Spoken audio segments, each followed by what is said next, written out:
power, those who were in office at that particular time, Honorable Speaker, then the recommendation on EACC and DCI coming in will now be effected, Honorable Speaker, because we suspect some of the PSs then, or even ministers that time, Honorable Speaker, decided to form companies offshore and engage a few maybe international partners to fleece Kenyans, Honorable Speaker. It is good to inform members so that they know. That is one of the reasons why we want to know who are the real owners, who are the beneficial owners of these particular companies, Honorable Speaker.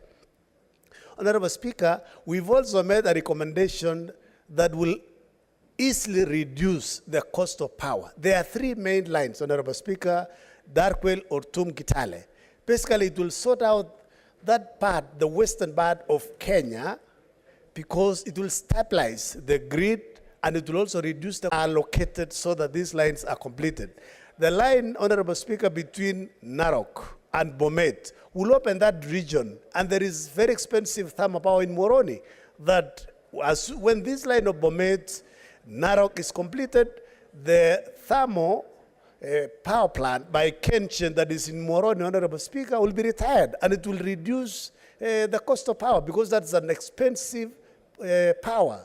I mean, the costing close to about 54 cents, Honorable Speaker, as compared with the renewable energy that we can get at 4 cents, 7 cents, and up to around 9 cents, Honorable Speaker. Honorable Speaker, my colleagues have talked about the thermal power. We have actually engaged, and we have, luckily, most of the thermal plants, the years remaining are less than 10, some 5, some 4. And we have given proposals also for this particular engagement between Kenya Power and also the IPPs who are still generating using thermal to convert to LNG, Honorable Speaker, so that basically they can be given an additional few years and reduce the cost of power to our people, Honorable Speaker. Honorable Speaker,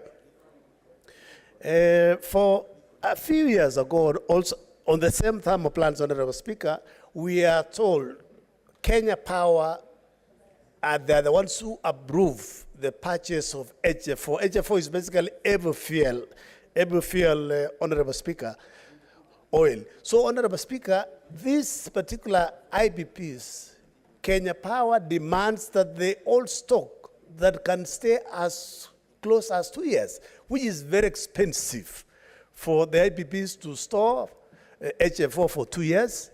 And then we have given a recommendation that what they can do, convert into LNG. Secondly, Honorable Speaker, Kenya Power to discuss with these IPPs and maybe buy bulk. You know, when you buy bulk, the economics of scale will crop in, and that the cost of HF4 is going to reduce. And when the cost of HF4 reduces, because it's one of the costs that is billed to the customer, then basically the cost of power should come down, and our people can benefit, Honorable Speaker. Honorable Speaker, we also have an issue, what members have also said on Whaley. Honorable Speaker, you will be told, while SGR was being built, one person will be paid 50 million for an acre on that way leave of SGR. Another person, next, my plot is following Sige's plot, and he will be paid maybe 20 million, and I'll be paid 50 million. Another person, 100 million. So we need to ensure the Land Value Index Act that was passed is implemented completely, Honorable Speaker, so that we don't have speculators who go and buy land and collude with the National Land Commission and basically inflate prices. You can imagine a place like Marsabit, you will be told an acre of land is 50 million.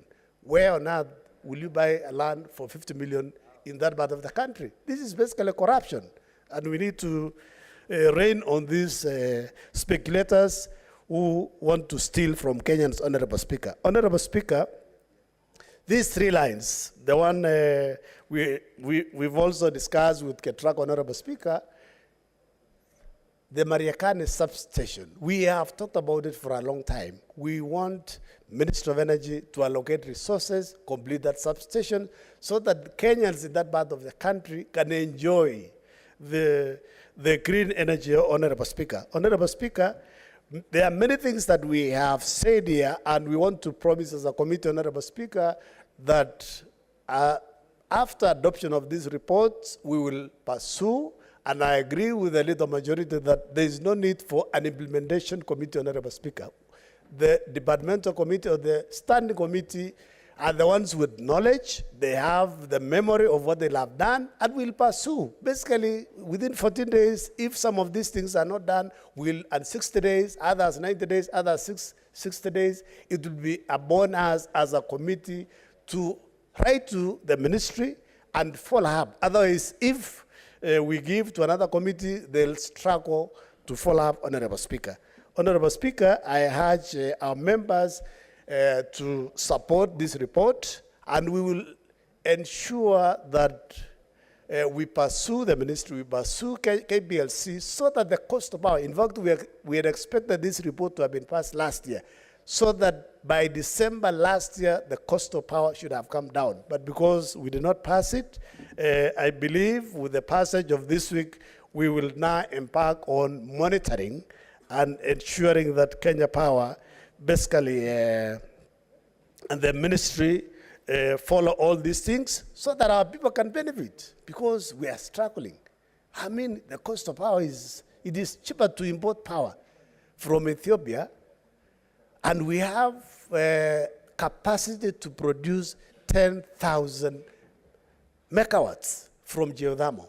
There are those who have blocks. They have been allocated blocks as speculators, and they have not generated. So basically, we have also recommended that the Ministry of Energy terminate all licenses that have been given out to people who have overstayed and they will not have done anything on those particular blocks, Honorable Speaker. And Honorable Speaker, on IBRA, we will pursue.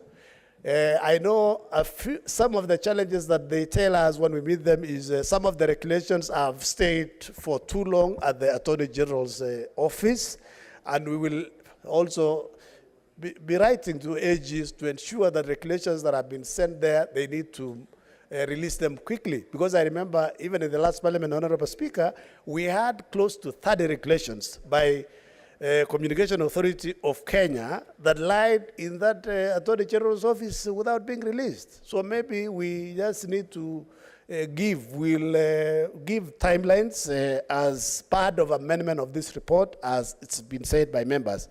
Thank you, Honorable Speaker. I request and I urge my colleagues, please assist us to pass this report, and we will ensure soon the cost of power will come down. Thank you, Honorable Speaker. Senator Morgan.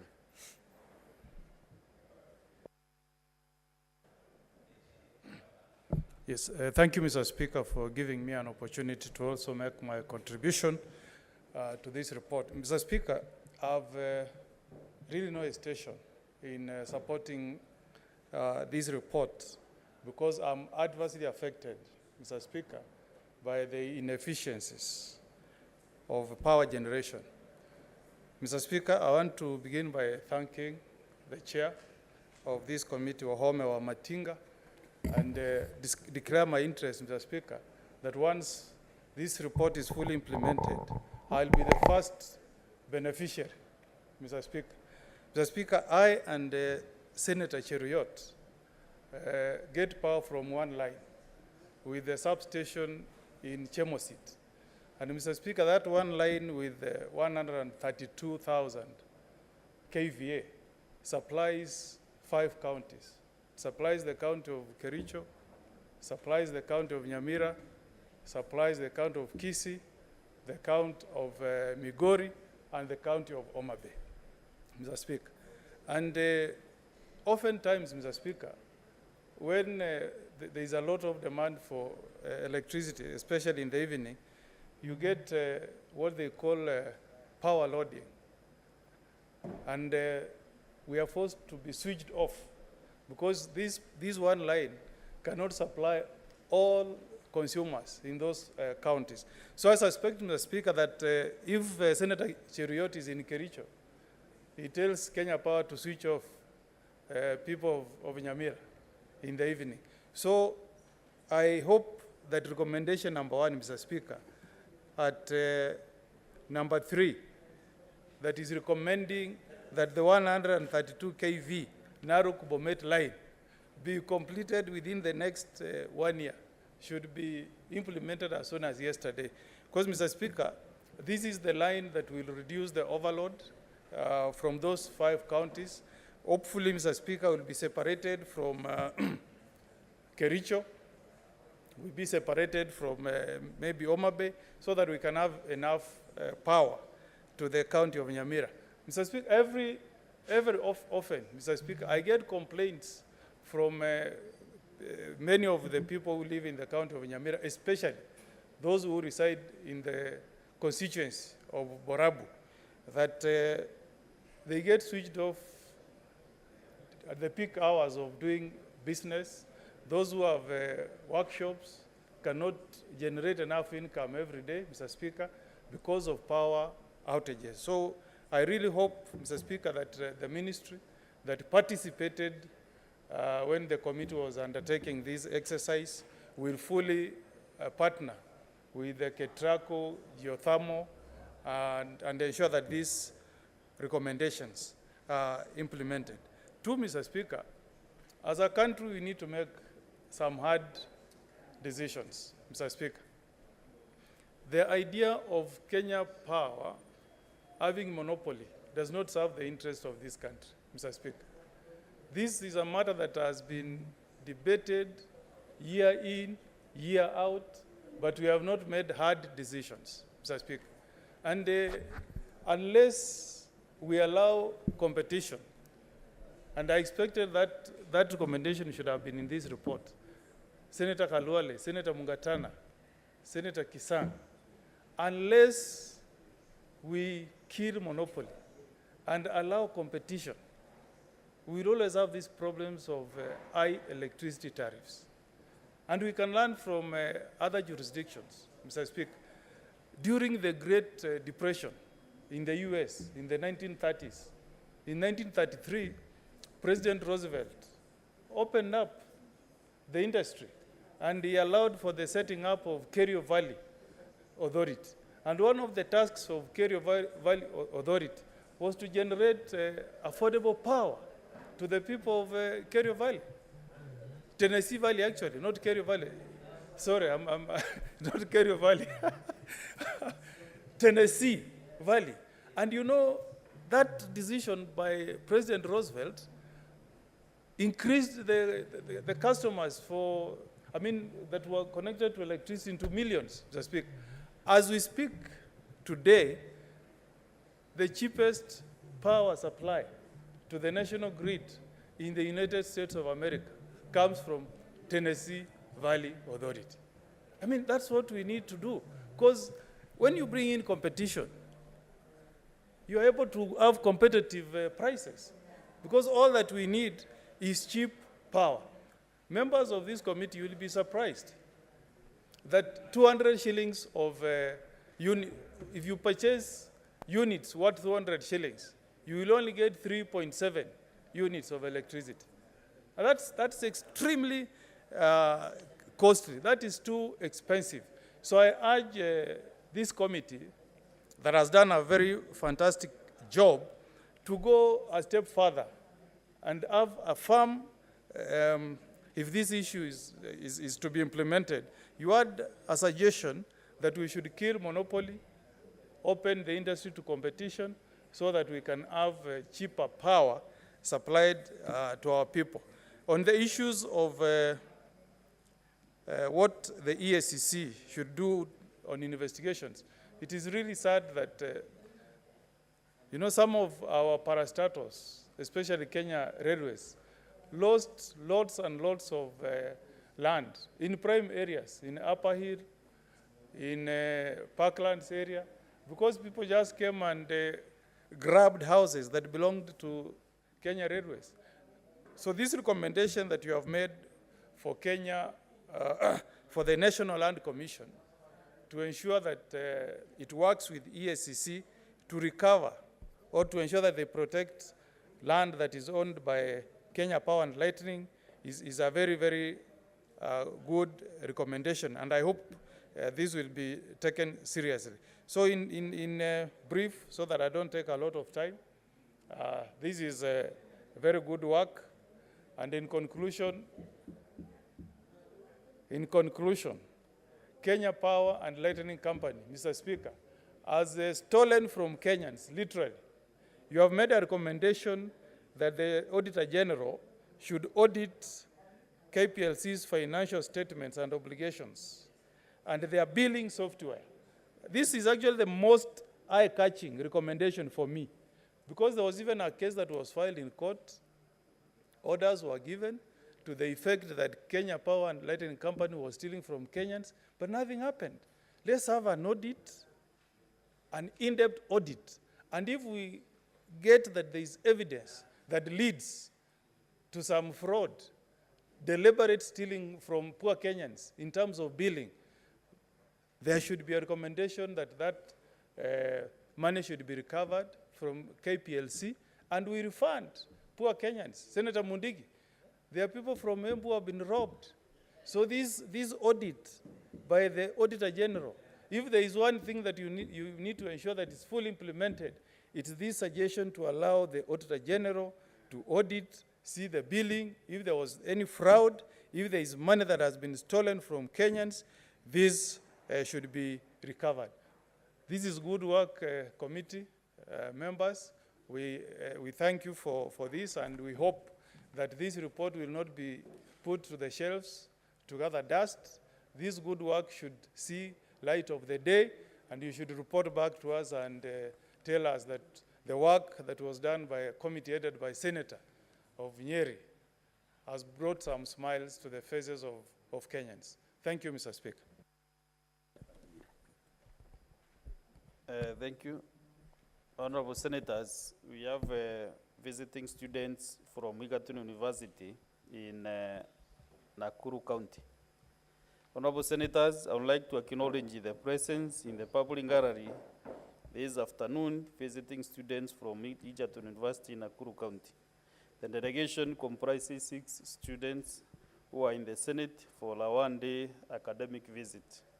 Honorable Senators, in our usual tradition of receiving and welcoming visitors to Parliament, I extend a warm welcome to them, and on behalf of the Senate and on my own behalf, wish them a fruitful visit. I thank you. Honorable Senators, it is also important to note that I was also a student at the university, so I really want also to welcome them to the Senate. I'm saying I'm a former student of this important university. So, Senator Tavida, Keroche,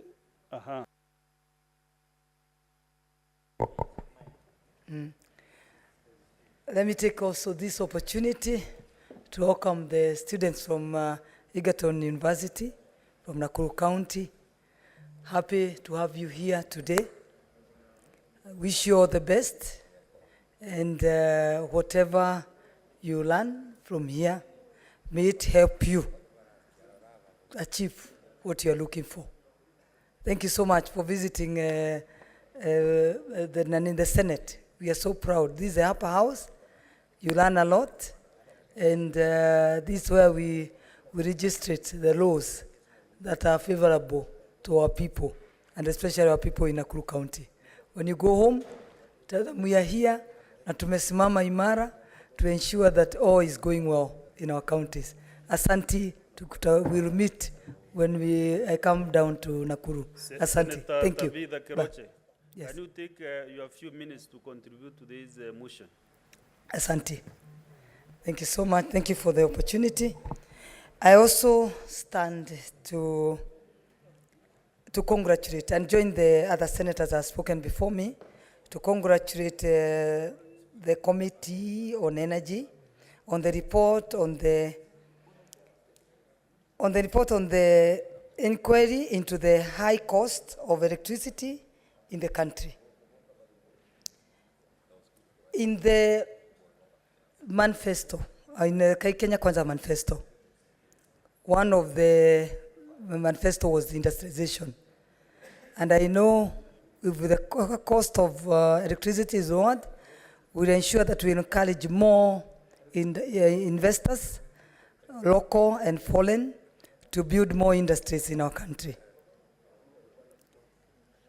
So I think this report is a good work done by the committee, and going forward I can see light at the end of the tunnel where electricity will be lowered, and we'll ensure that now we have more industries in our country so that we can create more employment and more wealth for our people. If you look at the report, you can see, Mr. Speaker, sir, according to the Kenya National Bureau of Statistics Economic Survey of 2023, about 87.5% of all electricity generated in the country is from renewable energy, and 43.6% is from geothermal. We all know geothermal comes from where? It is located in Nakuru County, particularly in Naivasha. So in this report, they should include that Nakuru County should have energy or power before the other parts of the counties at a better cost, at a lower cost than any other part of the country. Power should be whatever equally, because you look at Narok, they are enjoying their Masai Mara. If you look at the Turkana, they're enjoying the oil. So even Nakuru County should enjoy, and the power, the geothermal comes from the Nakuru County. The national government gets, earns 15 billion from that geothermal. So if you look at the way the Constitution says 25% should remain at the county, we should be talking of 3.75 billion should be our own source revenue in addition to what we collect. So I think that's what we'll be pushing for, and in this report, that's what we should have to ensure that we don't leave Nakuru County just like that, to know that they are the ones who contribute 50% of the power that we use in the whole of Kenya.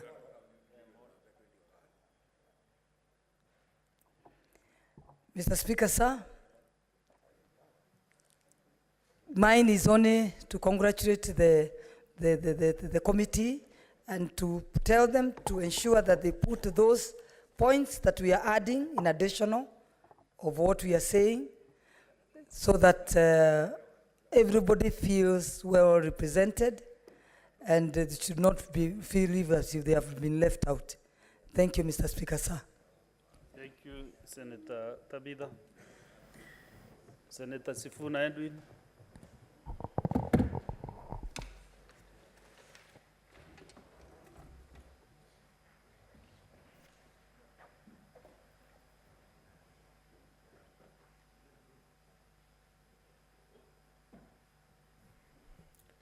Thank you, Mr. Speaker. As you're aware, I'm a very proud member of the committee that is led by Senator Matinga, and I wanted to calm the nerves of my colleague, the majority leader, that indeed we have serious members on that committee, and some of the concerns that you are raising have been, in fact, addressed in the report. You must have missed a few of those recommendations. We did, in fact, interact with the specter that you highlighted, of people who are holding contracts for years on end without having done anything on the ground. You will see, Mr. Speaker, at page 56 of the report, recommendation number 217 there, that KPLC issues a 30 days notice of intention to terminate a PPA of one such companies. So, Majority Leader, you should rest assured that, in fact, we interacted with these issues. Even on the question of renegotiation of contracts, you will see there at recommendation number 211, we have given the Ministry of Energy and KPLC time to renegotiate some of the power purchase agreements, and I'll be happy to disclose to you that in fact many of those IPPs are not averse to those renegotiations. We do understand the contractual obligations that we got ourselves into are a bit restrictive in terms of what we can do and how far we can go. But I am happy to report to this House that in fact, that is a conversation that all those IPPs are willing to have with us. Mr. Speaker, when we began this conversation, we had one of the hustlers in my office purchase some units of electricity. At that time, they bought units of 100 shillings. And Mr. Speaker, out of the money that was paid, 100 shillings, it is only 49 shillings that went to buying actual power. That tells you that 51 shillings or 51% of the amount you spend on electricity goes to taxes and levies. And that is where the conversation began, Mr. Speaker. Out of that 100 shillings, I have told you 49 is the amount that got this hustler 3.9 units of electricity. This is back in 2022. VAT accounted for 12.2 shillings. And Mr. Speaker, the largest component of levies and taxes was that component of the bill titled Fuel Energy Charge, which at that time was at a whopping 28 shillings, out of 100 shillings. So that is where the focus of the committee began, Mr. Speaker. We wanted to understand how can we be able to reduce some of these charges, because in our minds, reducing some of those charges would directly result in the cost of electricity going down. Mr. Speaker, you will see another item there being the forex charge, which was at 6 shillings then. Then there was a charge for EPRA and Water Resource Authority, and then inflation adjustment of 2 shillings and 61 cents. So, Mr. Speaker, when we began this conversation, and I want to report to this House that if you want to know that the energy sector took note of this particular inquiry, after our inquiry began, Kenya Power stopped publishing the bills in the broken down fashion that we used to receive, because then it was easy for Kenyans to focus on where the pain points are. Mr. Speaker, many of my colleagues have spoken to the issues we engaged with, and I would like first to start with the question of transparency. Mr. Speaker, the specter of independent power producers came about in the late 2000s and early 2010s, following the drought that we had that resulted in electricity shortage.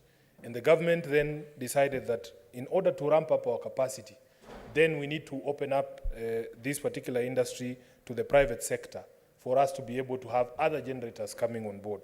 What we experienced, however, Mr. Speaker, is that the suspicion is there, and I want to repeat, it is a suspicion, that most of these companies are actually owned beneficially by people who were then in the ministry at that particular moment in time, and that they cut themselves some very sweet deals, that some are lasting 20 to 30 years, Mr. Speaker, and it's very difficult for us to wriggle out of them. The most interesting thing, Mr. Speaker, I want to give you the example of all the IPPs we spoke to. If you look at page 11 of the report, Mr. Speaker, there is a company called Triumph Power. Triumph Power is the only one of those IPPs who appeared before us, Mr. Speaker, that is fully owned by Kenyans, and their names are known. And it is also not a coincidence that it is because they are the only ones who are fully owned by Kenyans, and their identities are known, that they are the least dispatched company on our grid. That means they are the ones who Kenya Power buys the least power from. And the report tells you, Mr. Speaker, that the dispatch is at 5% of their generation capacity. So when you look at those two factors, you would know, Mr. Speaker, that transparency is a critical issue in our energy sector. So what did the committee do? And I'm very grateful, Mr. Speaker, that out of the conversation we had, the committee is also supportive of a legislative amendment, a bill that I'm sponsoring myself, to bring transparency, requiring that there be disclosure of beneficial ownership of all the companies who are supplying electricity to Kenyans. And that in fact, if you do not disclose, then you can't do business with Kenya Power or any other uptaker of electricity. Number two, Mr. Speaker, there is something called capacity charge. And this is why, if you look at the legislative amendment, and when I'm moving that bill, I will explain a bit more, there is a charge for just about every person or every entity that has signed an agreement with Kenya Power, whether those people are selling power to Kenya Power or not. because this capacity charge is exactly what it says it is. It is for their ability to supply that capacity, that yes, it is there. Even when you are not utilizing it, we have expended resources. You've been told about the loans in this sector being denominated largely in foreign currency. So they have provided that capacity and we have all to pay. Mr. Speaker, if you add just one IPP to the grid today through a power purchase agreement, you will see the cost of electricity going up because of that capacity charge, that you have added extra capacity whether Kenyans are buying power from that particular plant or not.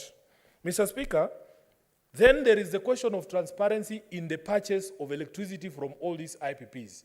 As you've been told, a bulk of our production, a bulk of the electricity we produce is from green sources. Those green sources are actually cheaper sources. But at the point of the decision making, when the gentleman called the dispatcher or the lady at Kenya Power is sitting there and he has view of all the power producers in the country, and he says, now I'm going to put Triumph Power online, I'm going to switch off the geothermals, I'm going to put on Lake Turkana wind power. At that particular moment in time, Mr. Speaker, the decision has to be made to avail electricity that is the cheapest to the consumer. Now, that doesn't always happen. We had a conversation with a gentleman from Lake Turkana wind power. Mr. Speaker, would you know that the contract, the IPP, the PPA, the power purchase agreement between Kenya Power and Lake Turkana wind power actually provides for a discount of 50% of the cost of electricity from Lake Turkana wind power if a certain threshold is hit. They sat us in this chamber and they told us that in fact Kenya Power has never utilized that discount that is available for them. In fact, they have said that on many occasions they are curtailed, which is, to be told, reduce your production, reduce the amount of power that you're putting onto the grid, because they want to give preference to the expensive thermal sources, which they claim are more stable. These players in this sector, Mr. Speaker, if you speak to them, they will tell you that these stories that you hear from Kenya Power about base load and intermittent suppliers of electricity are all part of a scheme to make sure that Kenyans do not benefit from the cheapest available electricity. So you will see when the bill comes before this House, Mr. Speaker, that we have tried to tie the hands of the dispatcher, that in dispatching electricity, priority must be given to the cheapest sources of electricity, such as Lake Turkana wind power. Mr. Speaker, then there is a question of completion of transmission lines. Some of my colleagues have spoken to this issue, and it appeared to us quite ridiculous that solutions are known. There are straightforward solutions for completion of certain power lines, for instance, the Takwel or Tum to Kitale line that is supposed to evacuate power from not just Takwel, but also some of the projects that have been put there in terms of renewables like solar. Mr. Speaker, now here is my disappointment in going through some of the proposals that have been brought before this House in the budget policy statement. Mr. Speaker, I have here the document that was presented to the Energy Committee. This is the brief of the 2024 budget policy statement in the medium term, presented to the Senate Energy Committee. Mr. Speaker, there is a very big difference between all the previous budget policy statements in the last few years and the ones for 2024. If you look at the budget policy statements of 2021, I'll give an example. You will see a clear commitment from government to build 3,082 kilometers of additional transmission lines. A specific target is given, even in terms of kilometers of transmission lines to be built. Then you can be able as a house to even follow up and audit. They say they are going to connect an additional 2.4 million new households. That is 2021. But Mr. Speaker, when you look at the language of the budget policy statement this year, you will not get that specifics. You will not be told how many kilometers of transmission line is going to be built and how they are going to be prioritized. So, Mr. Speaker, what we want as a committee to do is that, yes, indeed, we are in a difficult situation as a country. That, in fact, we have signed or gotten ourselves committed to very expensive power purchase agreements. And there is limited options. I heard the majority leader saying there are lawyers in this committee, they should tell us. In fact, my position in that committee during those deliberations, I know as a lawyer that if a contract is unconscionable, you have a right to terminate that contract for being unconscionable. I am convinced that those contracts are unconscionable, and a bold decision needs to be taken. But as I've said, these IPPs are willing to sit down and renegotiate some of those contracts. But for us, we will push for greater transparency in this sector. And one of the things that we have said, because as I told you, Mr. Speaker, most of these contracts have already run 10, 15 years. Some of them are coming to an end. What I want to urge the current administration, and this is something the committee was very clear on, please don't renew some of these agreements, especially the ones that are being run using the heavy fuel oil.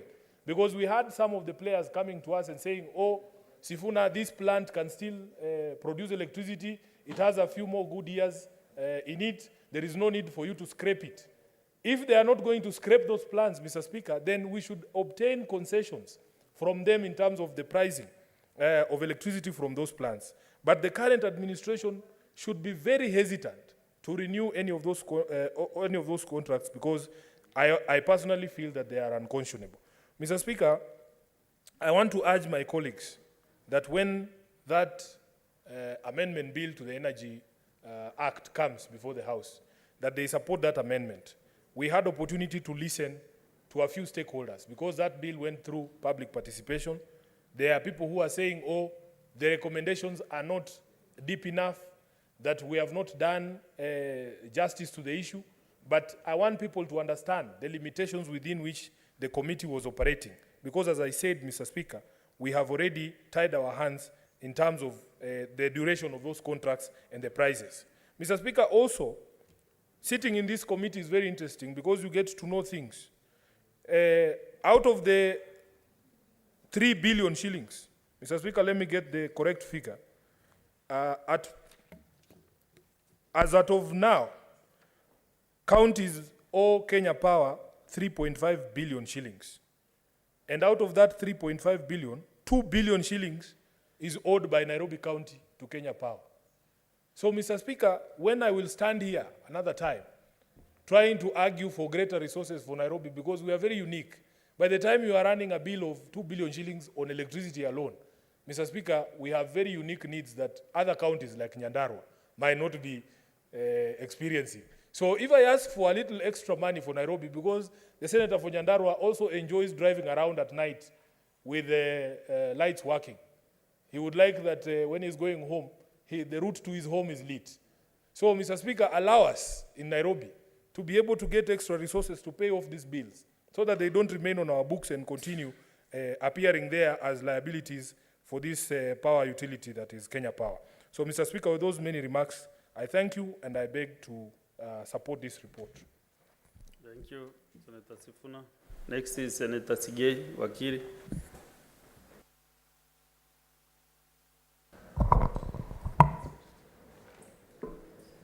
Thank you, Mr. Speaker, for giving me the opportunity to also give my voice to the report by the Energy Committee.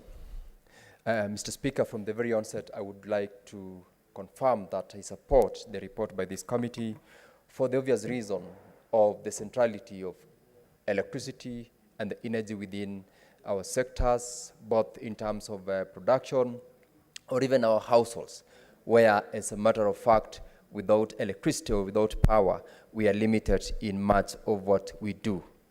Mr. Speaker, listening to the chairperson of this committee running the House through the recommendations, it indeed confirmed the fact that the sector has certain challenges which, if those recommendations were to be implemented, we will bring down the cost of electricity, we will enhance supply of power or electricity across the country, and by extension, we'll be able to support so many industries, so many households, so many institutions in terms of them being able to do which they are supposed to do at any given time.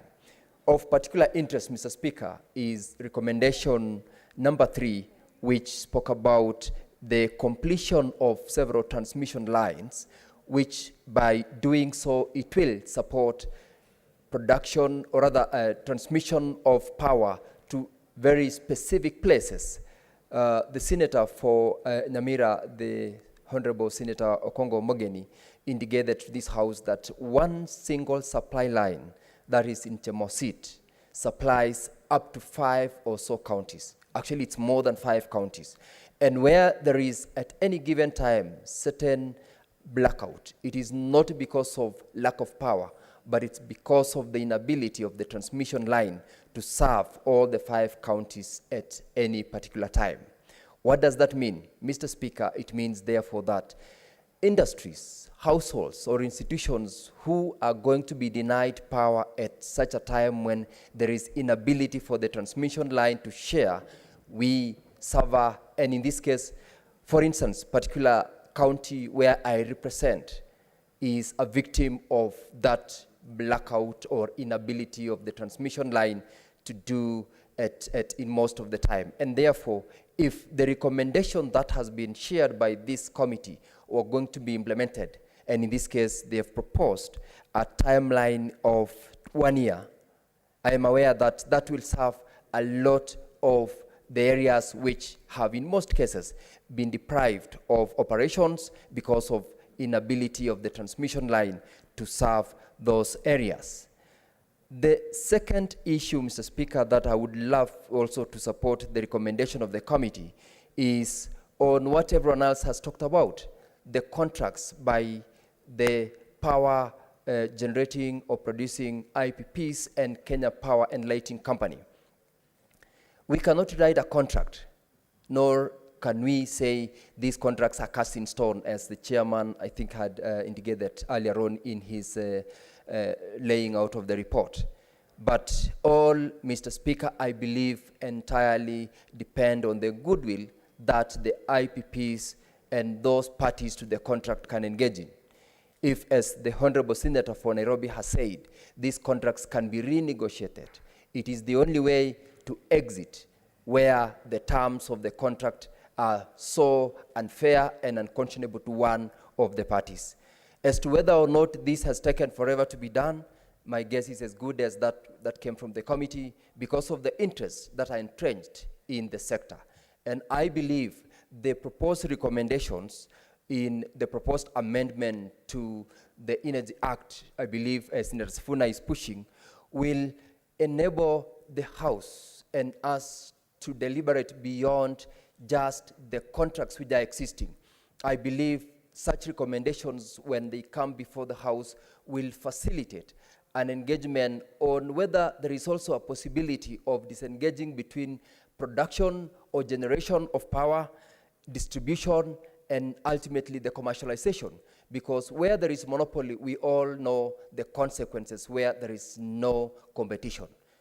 The party that produces, the party that distributes, and the party that commercializes it does not feel as much when there is no competition than when we have additional players. And I want to encourage Sifuna that in the proposed amendments which he's seeking, he should consider including an element where there is no monopoly within production lines, within distribution lines, as well as the commercialization aspect of the power.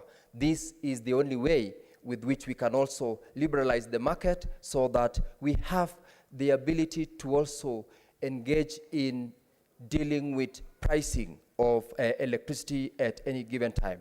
Lastly, Mr. Speaker, when we are told that we are experiencing losses of 26% transmission, one is left to wonder how and at what point did we get to over 20% beyond what is globally accepted?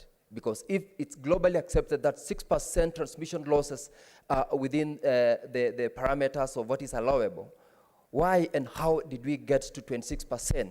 Is this a factor that is normally played by those who are dealing with documentations for purposes of ensuring that they continue with the loot? Is it something that gets into challenges or incidences of poor governance?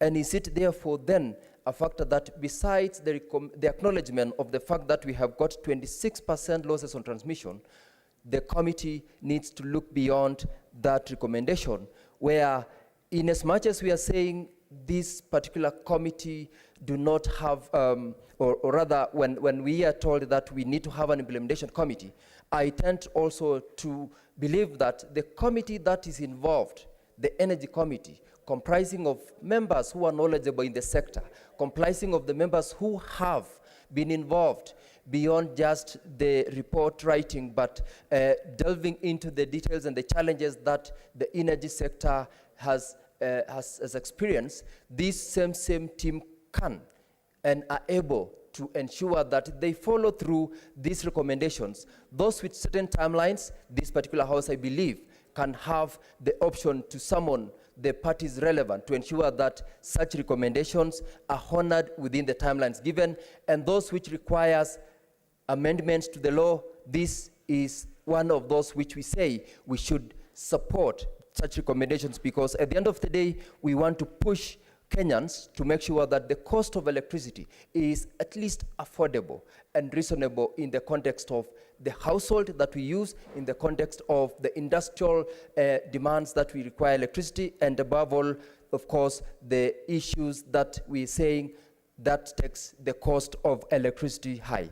With all those comments, Mr. Speaker, I support and I congratulate the team headed by the Senator from Nyeri and all the members of the Energy Committee for taking their time to diligently engage the players in the sector to give us such a detailed and elaborate report that I know with the implementation of the proposed recommendations, the cost of electricity will be managed and Kenyans will enjoy the works of this particular committee. Mr. Speaker, I thank you. Thank you, Senator Wakiri. Next is Senator Veronica Duarte, Waheti. Thank you, Honorable Speaker, for this opportunity to take a moment and support the report that has been brought to the floor of this House by the Energy Committee. And let me join my colleagues in congratulating this team for doing a very good report, and we can definitely tell that they have done a very exhaustive investigation into the issue of the high cost of power within our nation, Mr. Speaker, the high cost of electricity in the country. Mr. Speaker, unfortunately, this report and this debate, when Kenyans here, we are debating about the cost of power and the cost of electricity in Kenya, it leaves a very bitter taste in the mouth of many Kenyans because of the experience they have gone through with Kenya Power. Mr. Speaker, if you have an opportunity to speak to the people on the streets or the corporates that are working within the Republic of Kenya, they will tell you of days when they were tormented by power bills that were unreasonable, power bills that could not be explained, power bills that are shifting every day, Mr. Speaker. The same entity, if for instance it's Senate, you'll find a power bill with the same consumption, the same utility, no additional equipment added into the building or appliances. You will find a bill that ranges from, say, 200,000, the following month it comes to 400,000, another month comes to 1 million, without any single explanation from KPLC why they should have such a range of bills within the same unit or within the same entity, Mr. Speaker, and without any additional gadgets that are utilizing the power. So it's been a disaster and a heavy menace for the Kenyans. A very sad story, Mr. Speaker, because out of this irrationality of the power bills, many people have lost their upkeep, Mr. Speaker. Many people have lost their businesses, Mr. Speaker. Businesses have been shut. People have been unable to sustain power, Mr. Speaker.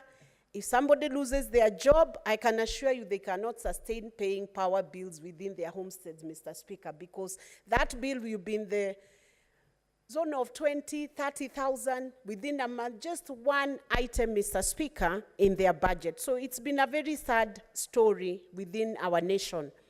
And Mr. Speaker, the fact that KPLC has had a monopoly has not even helped the story, Mr. Speaker.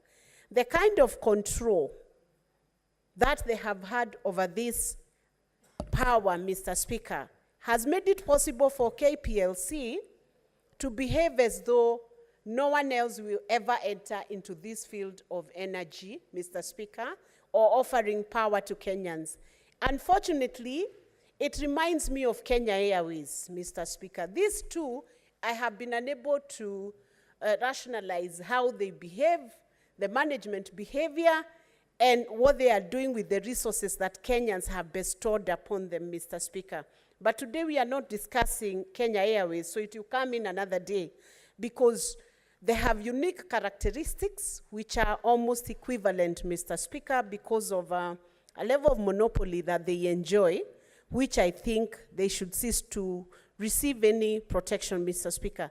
I'm looking at some of the failures that we have had at management level, Mr. Speaker. For instance, if I look at the report in page Roman 8 of this report, I'm looking at Ketraco having been designated as the systems operator since 2021, and this has not even been implemented, Mr. Speaker, in spite of the existence of a Gazette Notice number 155, dated 21st December 2021. Where does responsibility lie? Why is there dragging of feet when it comes to implementation of that Gazette Notice? There are things that are capable of being done. And this committee, the Energy Committee, which I commend, led by Senator from Nyeri, Senator Wahome, Mr. Speaker, is written in very simple language. And I must commend that committee and commend the many other committees in this Senate and in Kenya that write very good reports. In fact, if you want the best reports maybe world over, it should come from a Kenyan system. The problem we have, Mr. Speaker, is when it comes to reading that report and implementing, Mr. Speaker. We need to hold this committee responsible to ensure that they develop a tracker for implementation, an implementation matrix for this report. Because I have seen the committee went out of its way to even give a timeline within which this implementation should happen for all the recommendations they have given. Mr. Speaker, if this was to be implemented, we would finally sort out a very big aspect of what we are crying about in Kenya on the cost of living. Because the cost of power is driving the cost of living high for everyone in the Republic, Mr. Speaker. So if this committee and Senate itself at the secretariat level can ensure that the commitment that is in this report, once it's adopted, there is a tracker for implementation, then we can see hope on sight. We can see something to look up to. We can see light at the end of tunnel. If we can manage to finally say KPLC, even before it gets competitors in the market, has managed to tame the power bills for all the Kenyans, Mr. Speaker.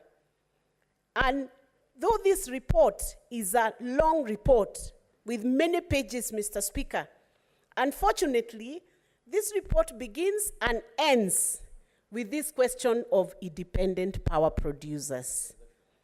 It is not a big story. In fact, we don't need to read the whole of this report. Kenyans do not need to use their energy or effort to read through this report.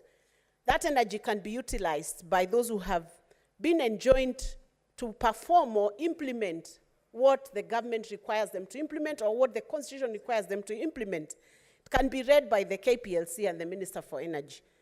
For the Kenyans, the question this Senate needs to sort out is these independent power producers. I have mused myself listening to my colleagues talking about these contracts that were signed that have bound a whole nation into a bondage that we appear as though we cannot move out of. Mr. Speaker, I beg to differ with many of the views that have been fronted here today, and to say that if a contract is signed on behalf of the public, and that contract has an element of illegality, that contract should be voided by even the court. And one other thing, Mr. Speaker, when a contract has a public interest aspect within the components of the terms that are in that contract, then any party who is willing to be bound by that contract must also accept to be bound by the fact that if that contract is being performed in Kenya, there is something called the Constitution of Kenya, which binds public officers, state officers, entities to be bound by the terms and the obligations that are set out under the Constitution of Kenya. And what am I trying to say? That indeed, this contract, Mr. Speaker, there is an exit. If there was no exit clause here, the fact that it has an illegality, an unfairness that binds Mwananchi, the Wanjikos in Kenya, who did not sit to sign these contracts, yet they are the ones who are paying these bills, Mr. Speaker, it means that there is an exit. And the exit is this. If it is illegal, if it is void ab initio, Mr. Speaker, it should be declared as such and a revision discussed, Mr. Speaker. And one question I'm asking myself, who are these owners? Who are these faces behind the independent power producers, the IPPs? Because when I look at some of the names, these are some of the shareholders are coming from sophisticated destinations. In fact, you should be safer going to a court in London almost when it comes to application of democratic principles, principles of fairness, principles of justice to public interest. You'd almost be safer taking that matter before a court that is in the UK.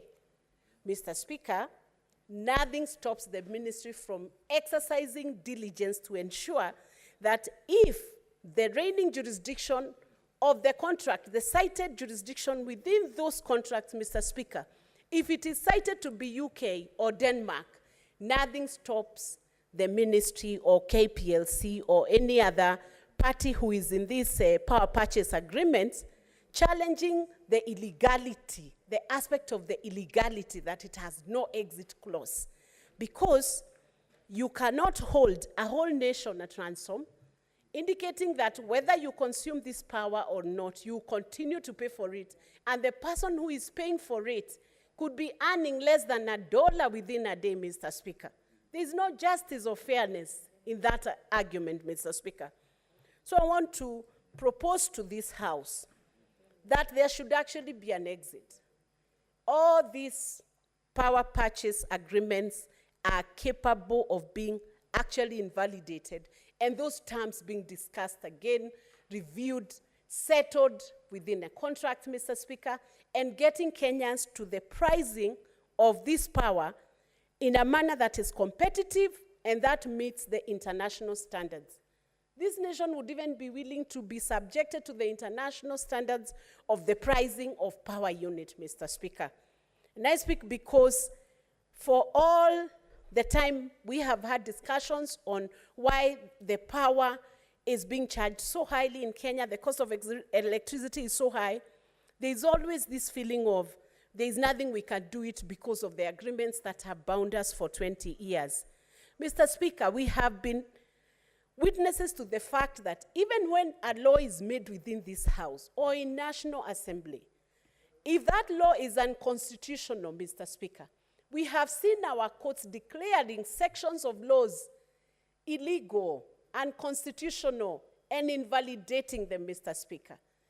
And if a whole act of parliament can be invalidated by court, Mr. Speaker, what would stop a contract from being taken to the very same court for a court to declare whether it means the constitutional threshold of a contract that should bind the public? Because ultimately, when we have public entities entering into contracts with other with suppliers, Mr. Speaker, the suppliers must understand the environment within which that contract has been made.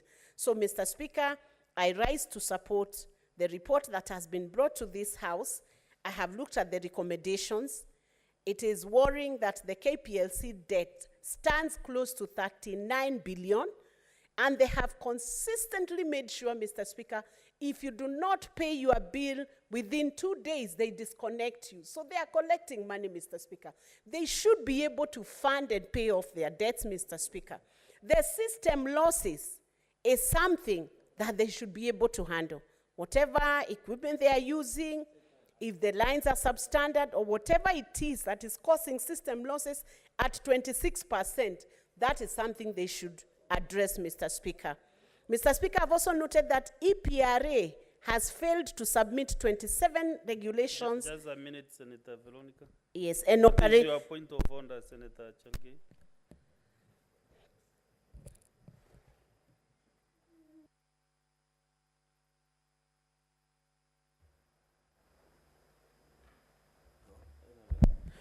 Mr. Speaker, maybe understanding order 1 and also 105. Mr. Speaker, I have heard my sister, SG Emerita, Senator Veronica Maina, saying that Parliament has the power. If I didn't get correct, she can correct, has a power to invalidate contracts under the Independent Power Producers Agreement. So my only concern, is it in order to tell the public that Parliament has power to review or cancel or terminate contracts, yet as a senior lawyer or a senior advocate should know that that is their preserve of the courts of law. So maybe I didn't get that correct, but I'm willing to be guided. Is it in order to mislead the public that Parliament can invalidate or cancel or review or terminate contracts of any nature outside IPP, Independent Power Producers Agreement? This shows that you didn't doubt what you heard. Maybe Senator Veronica can... I can clarify because it is clear that Senator Charadige is not paying attention to what I was submitting, Mr. Speaker, and what I was debating, and I would urge him to be concentrating while in Senate, because I said the contract should be subjected to the jurisdictions, to the courts and jurisdictions within which there were, which were stipulated within those contracts, Mr. Speaker. A lawyer of my repute would never confuse such a basic issue, Mr. Speaker. And I would wish now to proceed. Mr. Speaker, any contract that has to be invalidated, Mr. Speaker, would have to be taken to a court of competent jurisdiction. And finally, Mr. Speaker, I would urge, Mr. Speaker, that the parties who have signed up the IPPs should now proceed to the relevant institutions to have a review or a revision of the contracts. And finally, also, Mr. Speaker, the Auditor General, who's done a very good job, I watched the report as she appeared before the committee in Parliament, Mr. Speaker, should now do what we call a performance audit in this energy sector. I have noted she has done 10 performance audits in other public entities in Kenya, and she has done over 1,746 audits, Mr. Speaker, in national government. She should now proceed with speed to do a performance audit in the energy sector. Performance audit would entail auditing every aspect of how this power is being managed within the Republic of Kenya. The costing, the contracts, the systems, why we have 26% losses of the power that is coming from generation, Mr. Speaker. Why that power is being lost at 26 against the industry standard of 16%. Let her do this audit, and let this audit be the 11th audit, Mr. Speaker, so that Kenyans can finally have an answer that small businesses can continue to run using Kenya power and using the normal power, Mr. Speaker, without having to take in the cost of putting solar, expensive solar, installation of expensive solar, Mr. Speaker, to avoid and short circuits, having to use the power that is brought through the Kenya Power and Lightning Company. Thank you, Mr. Speaker, and with those many remarks, I beg to support.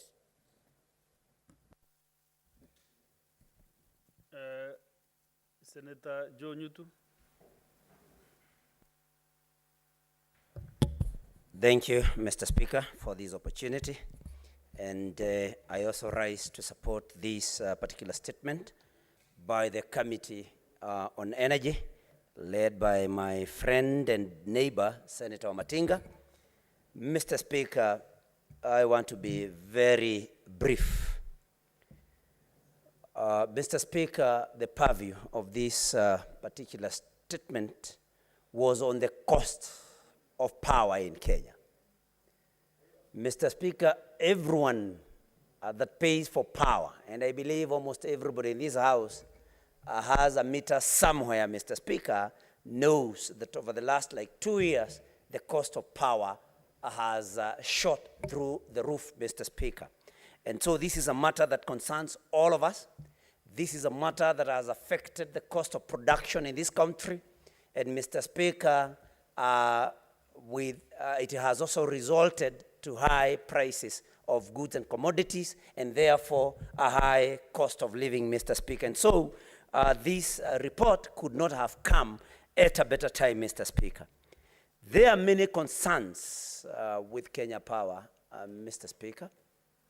They recently introduced smart meters. And one thing that I find very interesting with these smart meters, Mr. Speaker, is that, of course, the consumer will not know how accurate the readings from these particular meters are, Mr. Speaker. So we may not know as consumers, or consumers may not know whether actually what they are charged is what they have consumed, Mr. Speaker. Before I go to the recommendations, Mr. Speaker, I also want to point out on the other shortfalls or the other things that Kenya Power does that are not very pleasing, Mr. Speaker, especially in this day and age. Currently, Mr. Speaker, there is a big shortage of transformers. There are many people out there pushing us to get to push for transformers for them. This is not something that politicians are supposed to do, but our people come to us out of despair, Mr. Speaker, because some people, some meters that sometimes are vandalized, Mr. Speaker, will take even months before they are replaced. And when you follow up with the Kenya Power, mostly the answer you get is that their meters are out of supply, Mr. Speaker. And this is something that concerns us as representatives of the people. Mr. Speaker,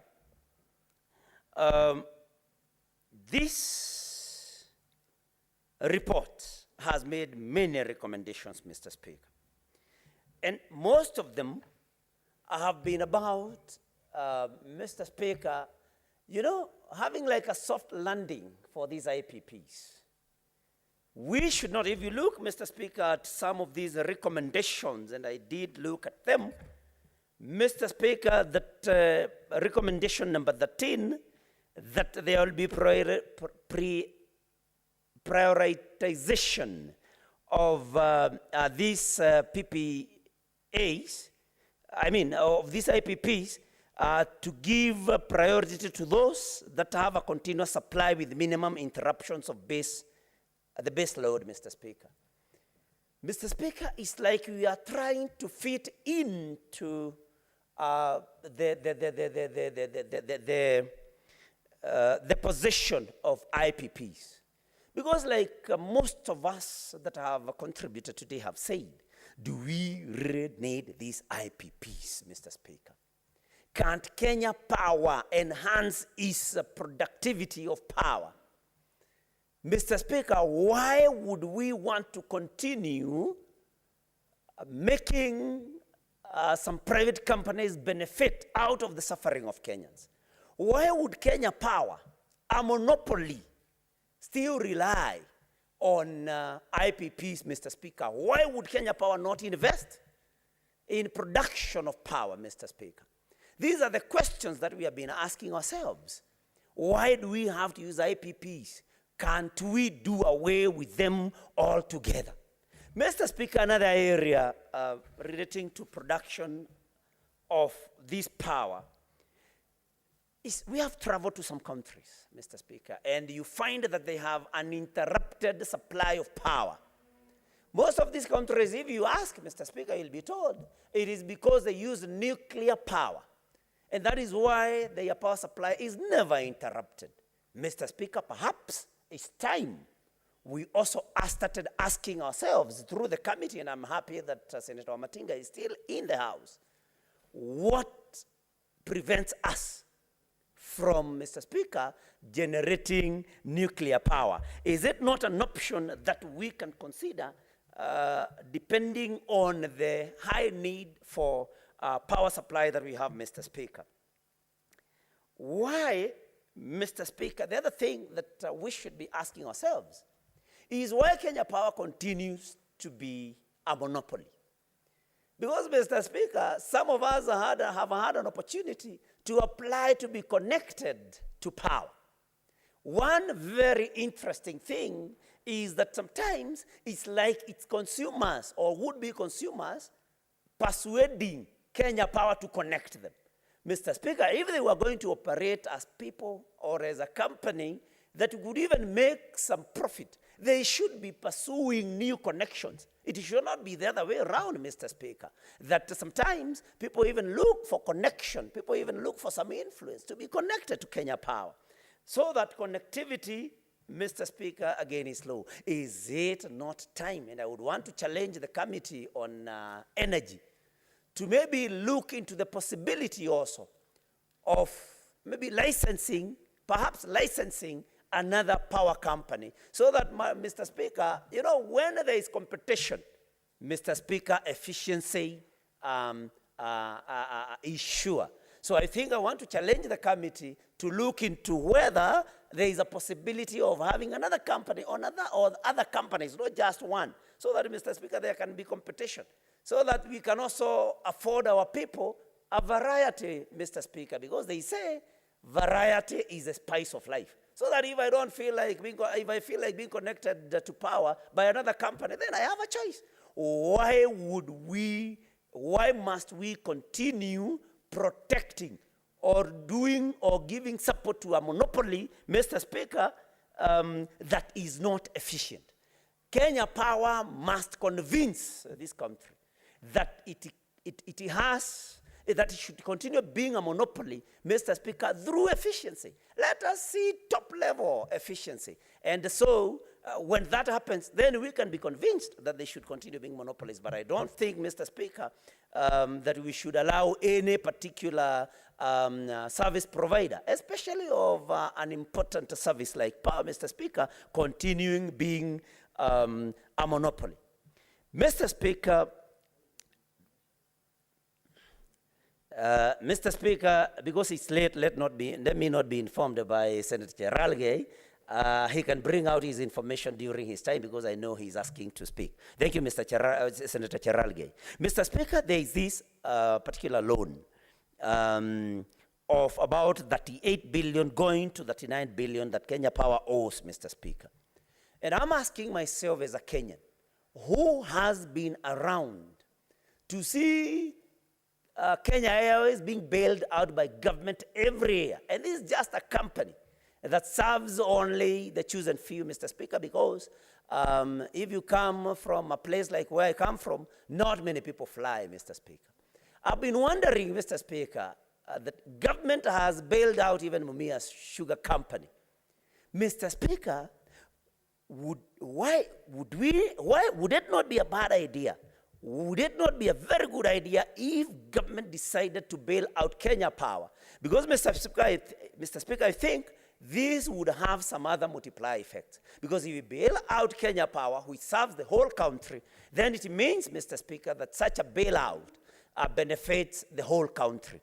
Mr. Speaker, this will also bring cost of production down. And, Mr. Speaker, then this will be good for our economy, because the cost of production, once cost of power goes down, cost of production also goes down, Mr. Speaker, and therefore, of course, the returns also rise, Mr. Speaker. So I think I would recommend also a bailing out of Kenya Power, but of course on condition that they exhibit a proper running of the company, Mr. Speaker. Mr. Speaker, looking at the recommendation on the acquisition of well leaves with the aim of reducing challenges associated with delays of installation of power transmission, Mr. Speaker, I think I want to commend the committee, because we know that there are so many consumers Mr. Speaker, that would be willing to be connected to power, but who have not been connected to power because Kenya Power has not been able to obtain well leaves. And Mr. Speaker, sometimes you get some unreasonable landowners, Mr. Speaker. Where I come from, there is a particular landowner that has completely, flatly refused to give well leave to add water to connect a particular section of our people in Murang'a, Mr. Speaker. So where we have such difficult landowners, Mr. Speaker, I think we need to have some very good way of, perhaps we can even come up with a law that if it is a well leave to an important service or a basic service, Mr. Speaker, an essential service, that we have a way of making such people, not without an option of flatly saying no, and only leaving them with the option of seeking compensation for such, Mr. Speaker, because you cannot have one landowner that blocks hundreds and sometimes thousands of people from accessing an important and essential service, Mr. Speaker. And so I want to commend the committee for that particular recommendation, Mr. Speaker. Mr. Speaker, in summary, because I know there are those of my colleagues that still wait on the queue to make their contribution, Mr. Speaker, I think what should inform our decision here, or what we should be following keenly, Mr. Speaker, is, and the committee should look at this possibility, Mr. Speaker, is on how we can do away with IPPs. Because, Mr. Speaker, you cannot privatize such an important service. Mr. Speaker, we should empower Kenya Power. Mr. Speaker, we should see to it that Kenya Power operates efficiently, Mr. Speaker, and optimally, so that they produce their own power and supply the same to people, Mr. Speaker, in abundance, because this is a very important service, Mr. Speaker. And because, Mr. Speaker, it's getting late, I think I want to conclude there and say that, and support this committee, but tell them there is still room for improvement. Thank you, Mr. Speaker. Thank you. Actually, this is, Honorable Senators, one of the most very crucial report of this House. And the members are very passionate, even when contributing.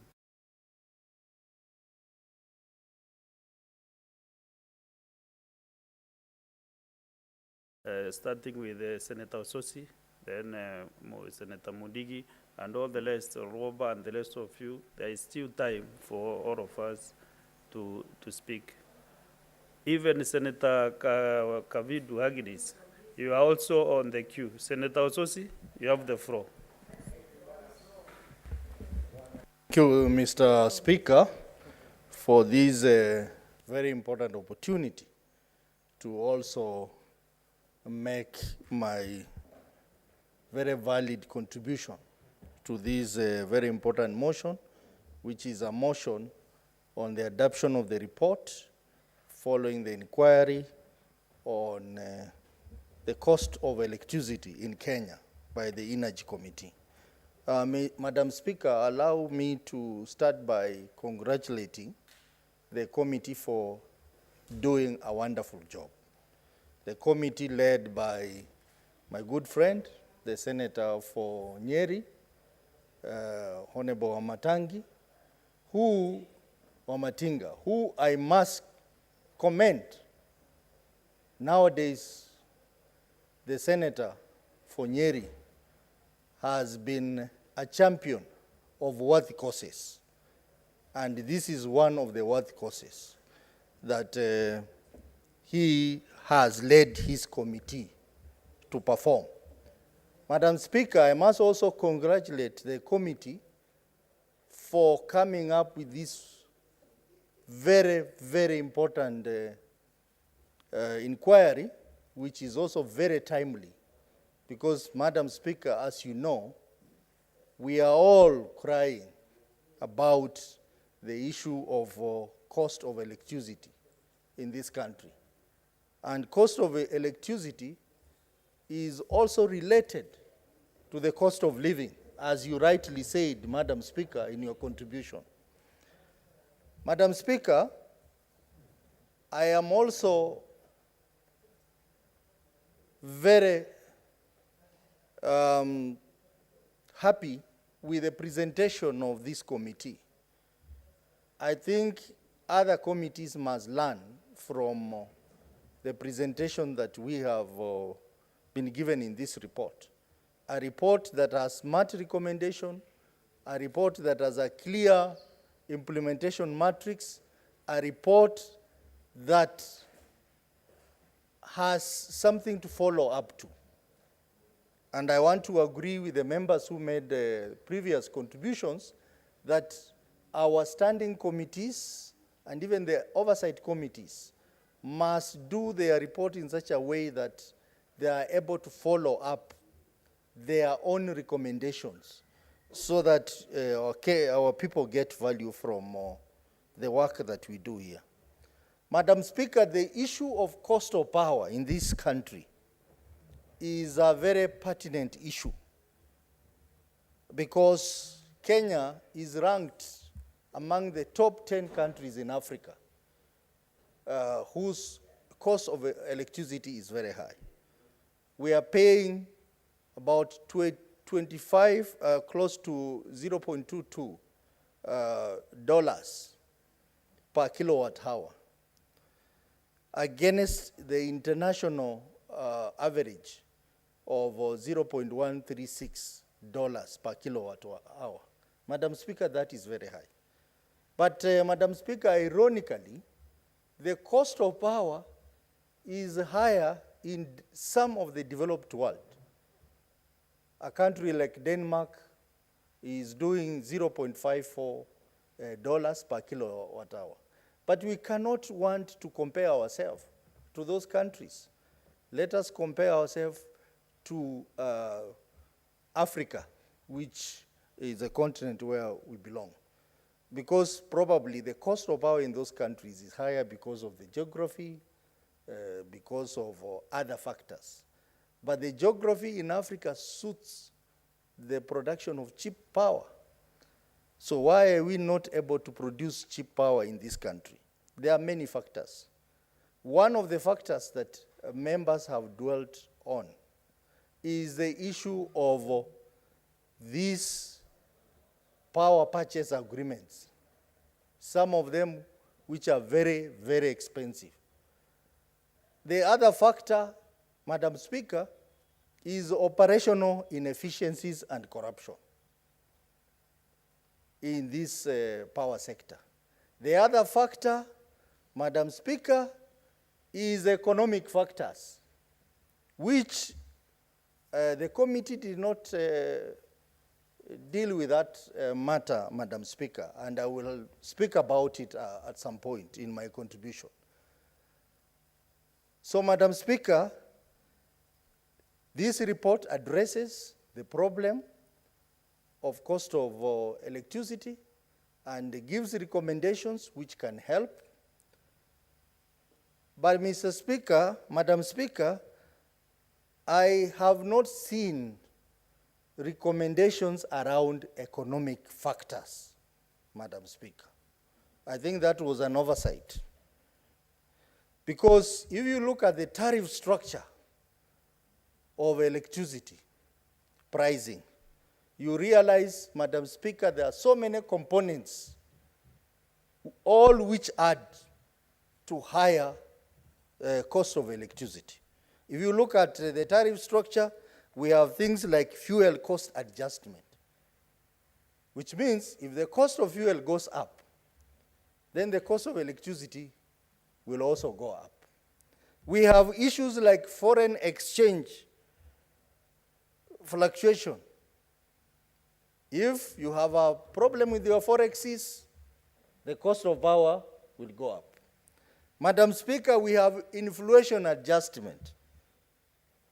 If you have a problem with inflation, the cost of power will go up. We have other levies We have a levy, ERC, Electricity Regulatory Commission, which has now become IPRA levy. We have the REP levy. We have WARMA for those hydro projects. They are also charging levies on electricity. And Madam Speaker, VAT, which was increased from 8% to 16%. So if we are genuine, we want to address the issue of cost of power, we must start by looking at the economic variables. And this committee should have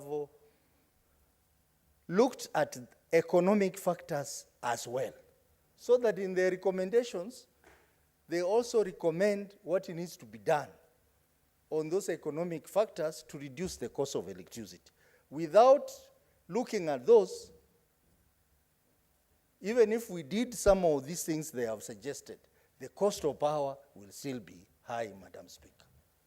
So, as we talk about cost of electricity, we also need to talk about the economy. The economy. And Madam Speaker, we all know that the economy is not doing well now. I think that's where more focus should be.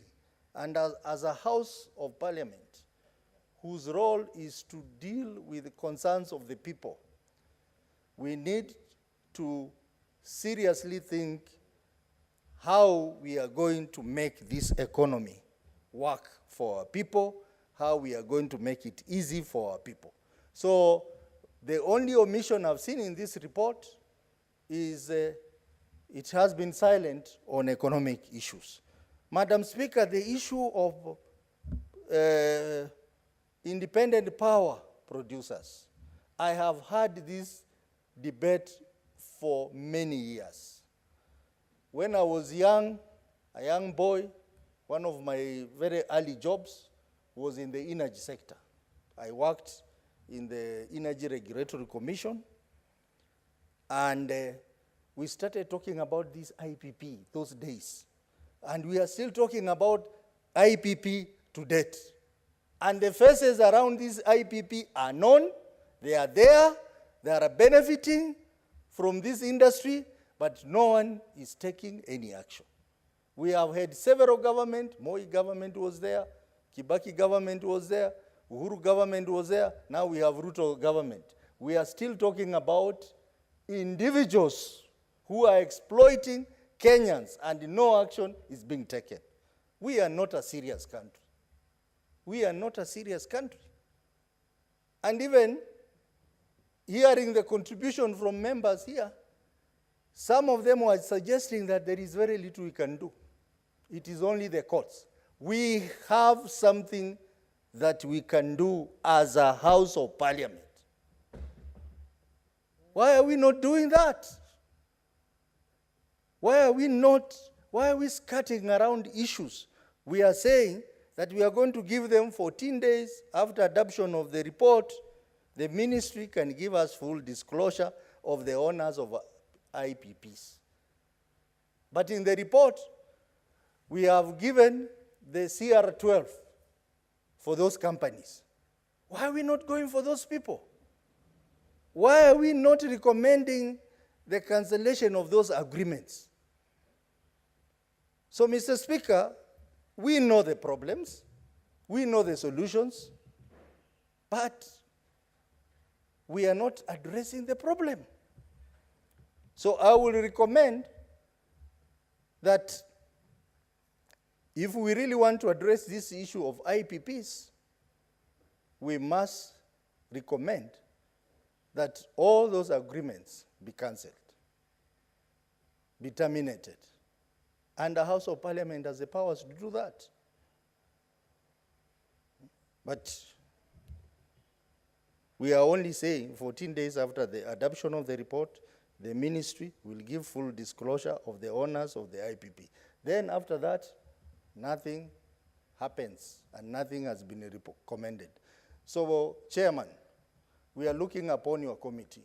When you will sit down to implement this report, please come back to this House with a motion requiring this House to order for the termination of those illegal and those contracts which continually impoverish our people. Madam Speaker, the issue of inefficiencies is another aspect that is contributing to the high cost of power. And when we talk about inefficiencies, we should not talk about inefficiency in the distribution of power. We need to look at inefficiencies through the value chain, from generation of power to transmission of power to distribution of power. Generation of power, Madam Speaker, this has been an area of corruption. From the days of President Moi, we had a problem with the Takwel project. And some of these power projects are cash minting projects for people in government. And that cost, that inefficiency, that corruption ends up in the cost of electricity for our consumers. So we need to look at all those inefficiencies along the value chain. The issue of transmission of power, KETRACO is there. But KETRACO is another problem, Madam Speaker, where there is massive corruption, very high pending bills. This report talks about 20 billion pending bills. Why are we talking about 20 billion pending bills for a company that is supposed to help in coming up with the transmission plant so that it will enhance more power to our people? So we need a restructuring of KETRACO. We need a restructuring of KETRACO. We need also to remove politics from KETRACO. When we change the leadership of KETRACO every now and then for political consideration, when that organization is supposed to be purely a professional organization, largely managed by engineers, we bring in people who have no background in engineering to manage large-scale projects. That's where corruption comes in. Madam Speaker, in distribution, also we have a problem. People have to bribe officials from Kenya Power or REA to get electricity supplied to them. Madam Speaker, these are things that should not be happening in this country if we really mean business to reduce the cost of power. Madam Speaker, this report has also recommended that some 3 major projects be completed in a span of 6 months. That is the Narok-Bomet line that is supposed to generate about 132 kV. Mariakani substation, which is supposed to generate between 220 kVA and 400. Sorry, Takwel, Ortum, and Kitale line. I think this is important. In the region where I come from, Madam Speaker, we experience blackout all the time and low quality power because of some of these lines which are supposed to supply power to the western part of the country.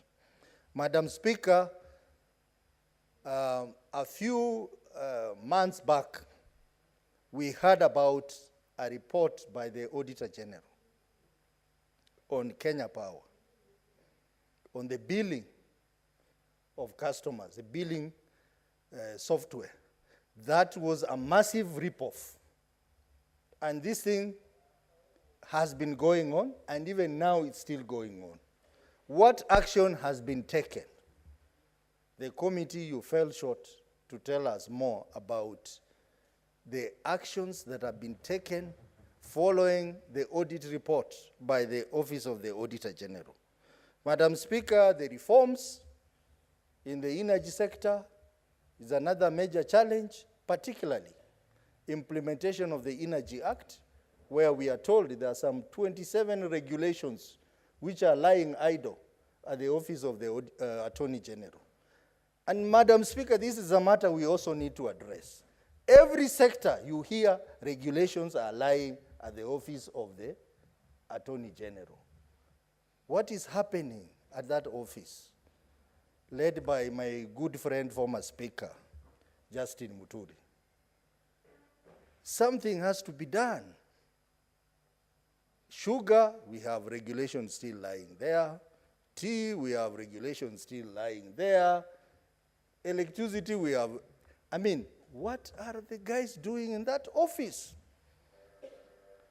Madam Speaker, the other major issue is the debt burden at KPLC, where they have a debt portfolio of 38.9 billion shillings.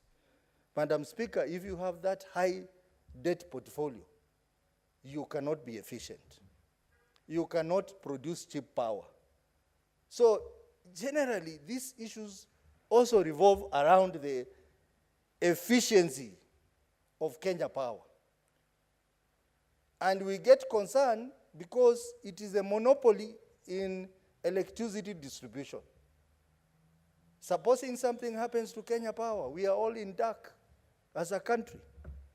And this is not just Kenya Power, even in telecommunication, Safaricom. And this is what is called the real estate capture. This is the real estate capture. Forget about what a member of parliament for Kikuyu is talking about, state capture. This is the real estate capture. I think something has to be done. The issue of encouraging private investment then has to come in, so that we have pension funds, we have financial institutions investing in power generation, power transmission, power distribution. That has to also be emphasized. So, Madam Speaker, all in all, this is a wonderful report. I hope, and I seriously hope, that it will be implemented. But as I said, those omissions, particularly on economic factors, maybe the committee will have time to also look at those issues and make further recommendations with a view of reducing the cost of power, which we know is a very important aspect in also dealing with the issue of cost of living, which we are all talking about. Madam Speaker, the issue of legal costs at Kenya Power, issues around legal costs related to procurement of meters, transformers, those are issues that the committee should also have given us the way forward on how they will be handled. Mr. Speaker, Madam Speaker, with those few remarks,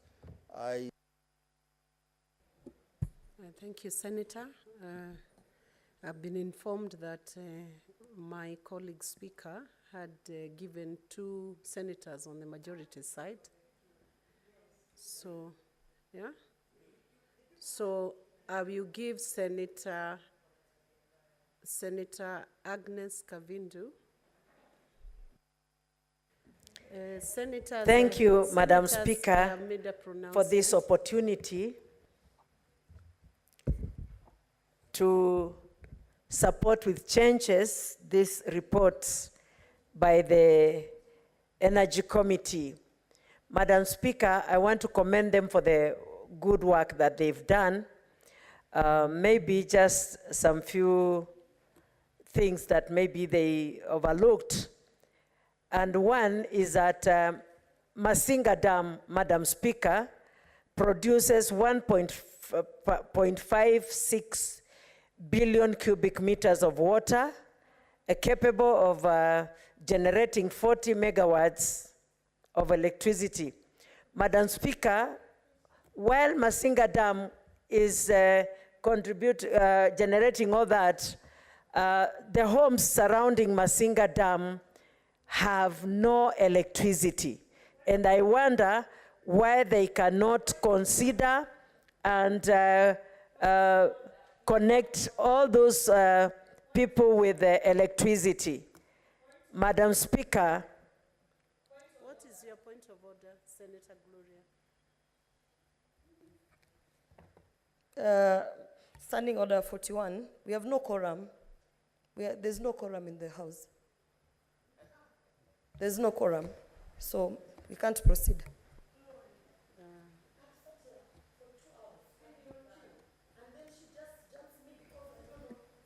Clerk, can you confirm quorum? Senator Gloria, can you maintain order in the House? Why are you shouting? No need to shout. You've had the point of order. Conduct yourself in a proper manner.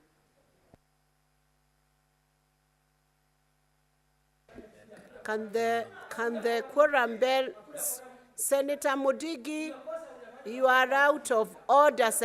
Senator Mudigi, you are out of order.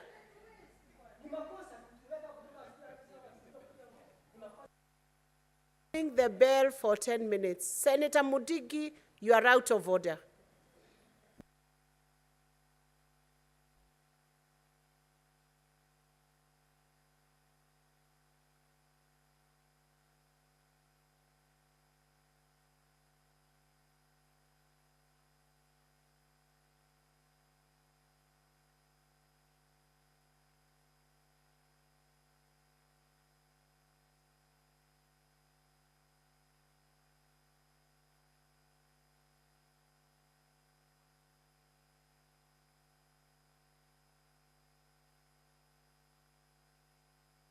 Senator Gloria, maintain order.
Senator Peris Tobiko, you can do your phone call outside the Senate.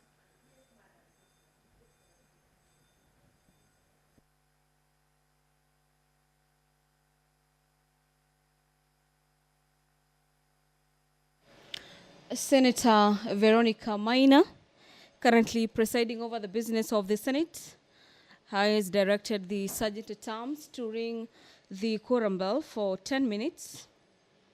And this is to allow members of the House to make their way back into the chamber this afternoon to enhance debate before the floor of the House. Key highlights in the report by the Energy Committee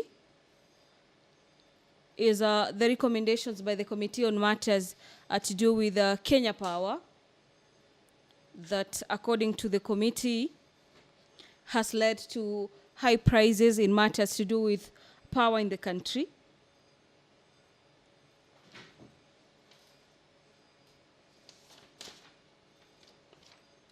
In the report, it is a 62-page report, and I'll just take you through some of the recommendations by the committee. The committee chaired by Nyeri Senator Wahome Wamatinga has recommended that within 14 days after the adoption by the Senate, the Minister of Energy should disclose full identities of beneficial owners of the independent power producers, including companies listed as shareholders in foreign jurisdiction. The committee further wants that KETRACO set aside a percentage of their budget for rehabilitation and maintenance of old transformer lines. Further, that the Minister of Energy, in consultation with all thermal power plants, institute a mechanism for the purchase of HFO oil in bulk within 90 days of the adoption of this report. Another recommendation is that the Ministry of Energy, through Kenya Power and Lighting Company and independent power producers, do renegotiate the current power purchase agreements within a win-win solution for both parties within 12 months of the adoption of the report.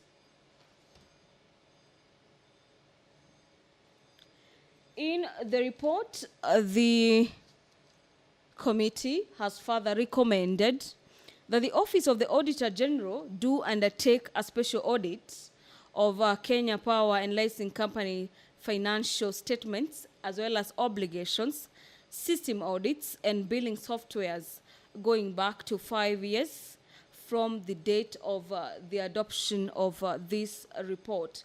This particular report was laid on the table of the House on the 26th of September, the year being 2023.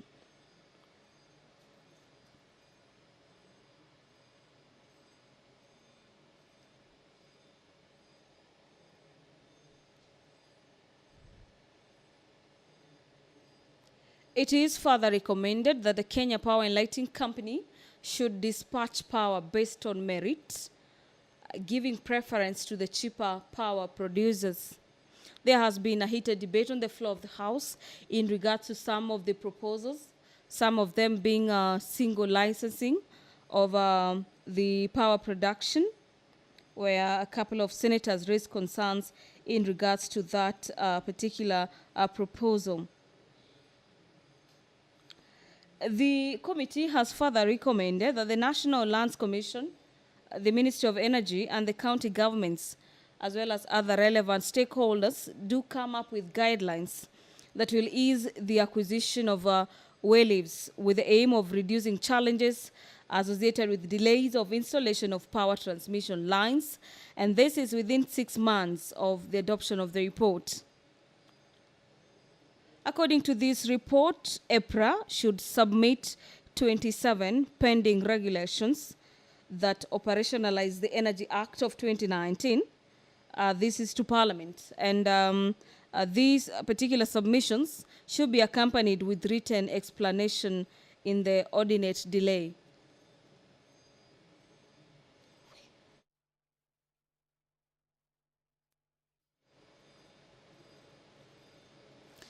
And in the view of the 38 billion shillings debts, Kenya Power should plan on how they intend to service their debt. And according to the committee, this servicing of the debt should be done without increase of tariffs within 60 days of the adoption of the report.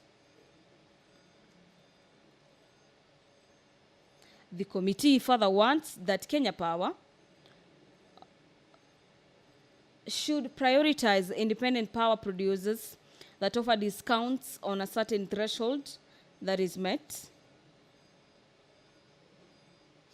And that the Ministry of Energy as well as the National Treasury do encourage local financial institutions as well as pension funds to invest in the energy sector.